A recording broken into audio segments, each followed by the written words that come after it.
Hey, it's me, KG Chris Gardner of the Houston Roundball Review. Info for you guys, members of the YouTube family. Well, at long last, the Big 12 conference schedules for men's and women's basketball is expected to be announced soon. Soon, as I'm recording this on September 20th.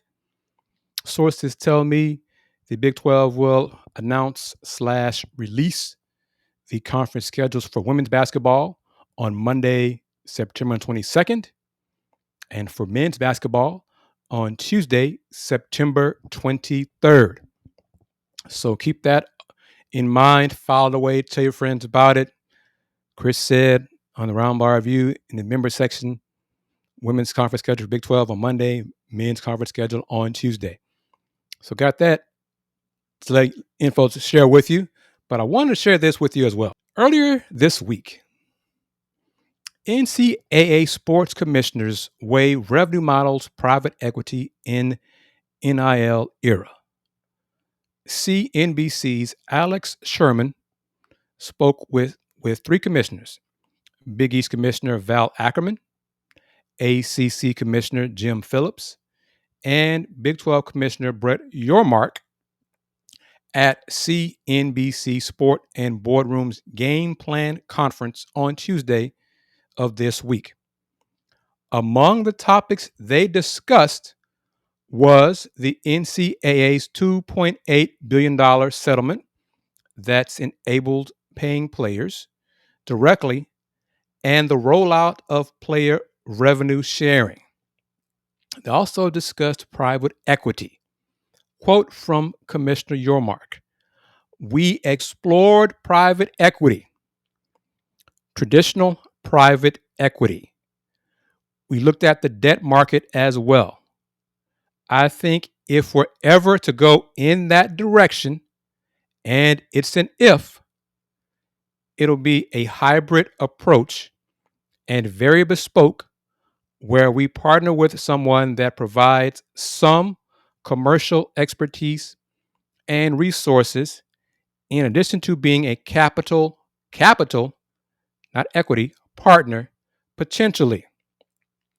But there's more. We are not going to sell a stake in this conference for sure. We think there's real upside. We don't want to give that up. But do we partner with someone strategically that provides different types of resources, capital, strategic resources, that potentially could happen in the short term?" Alex Sherman asked him. Could that be within the year? Commissioner Yormark said he didn't want to say a timetable, and then he continued with a quote: "We continue to explore the marketplace. We stay informed. It's critically important. If that opportunity presents itself, we'll explore it, and we'll vet it out." End quote. But a bigger for me. This next part. Conferences are also rethinking how to carve up television money. The ACC has shifted to an incentive-based model that distributes media rights revenue partly by TV viewership and post-season performance.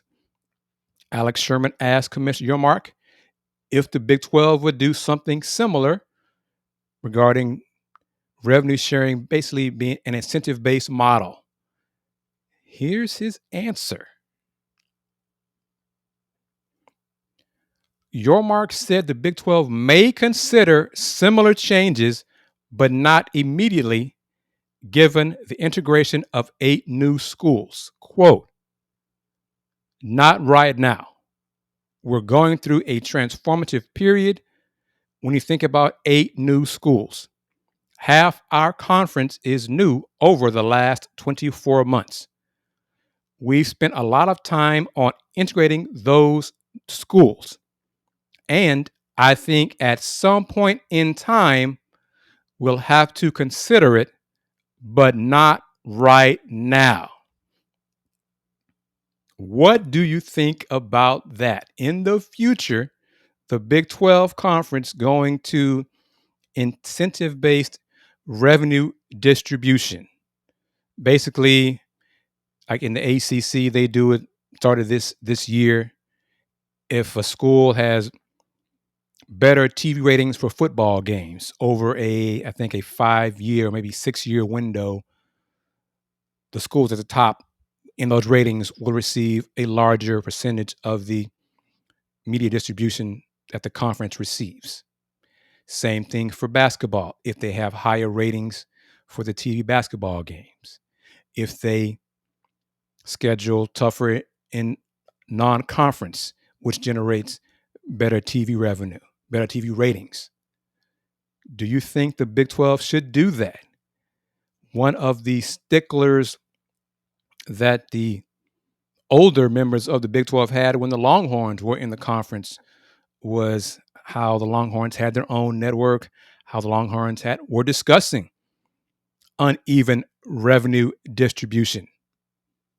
Do you think that the tide has turned because of this new era and schools, athletic departments need for revenue sharing and rev-share, that the teams in the Big 12 that a majority would vote in favor of uneven revenue distribution? I'm going to say no, but that's September 2025. What do you think? Is it inevitable? Is it a non-starter based on the original members who are still in the conference? No, we're not doing that. Hell no. Just putting it out there. This is for you guys right now. I might launch this for the public in a day or two, but I wanted to give you a heads up on it first. Thank you for your support of the Houston Roundball Review. Spread the word about the Houston Roundball Review YouTube membership section. Onward and upward. I have finished, I think, all of my teacher certificates, certifications, videos, etc. So I should have a few more opportunities to provide some more updates for you guys going forward the next couple of weeks. Thank you as always. And remember, once again, the Big 12 is expected to announce and release its conference schedules for women's basketball on Monday, September 22nd, then Tuesday for the men on September 23rd. I am KG Chris Gardner, owner of the Houston Roundball Review since 1994. The Houston Roundball Review. Local name, global perspective. Everyone, take care. Peace.